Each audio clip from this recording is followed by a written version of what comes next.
आपण बर. सुरुवात गुरुच्या रत्नापासून करू. हं. पुष्कराजसाठी तुला मंत्र आहे, ओम बृहस्पतये नमः.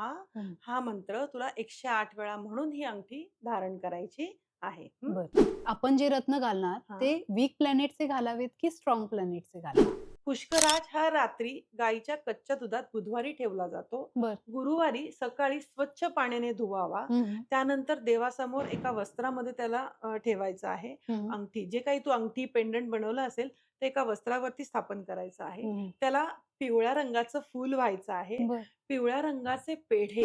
तर मग हे रत्न कसे सुचवले जातात? का सुचवले जातात? त्यामुळे खरंच आपल्याला प्लॅनेटचं बळ मिळतं का? रवी आणि शनी हे दोघं जण युतीमध्ये एखाद्या स्थानामध्ये आहेत. ठीक आहे. हं, हं. तर मग तिथे मग ते कुठेतरी ग्रह बिघडलेले आहेत. जे ग्रह बिघडलेले आहेत, ते ग्रहांचं रत्न कधीही धारण करू नाही. हं. त्याचा उलटाही इम्पॅक्ट होऊ शकतो. बरेच लोक नीलम घालण्यासाठी घाबरतात. हो. तर ते खरंच घाबरण्यासारखी गोष्ट आहे का? हां. आपण काही ठिकाणी जात असतो. अशा वेळेस स्टोन घरी काढून जाणं हे खूप गरजेचं आहे. हं. स्टोन धारण करून तुम्ही कधीही जाऊ नका.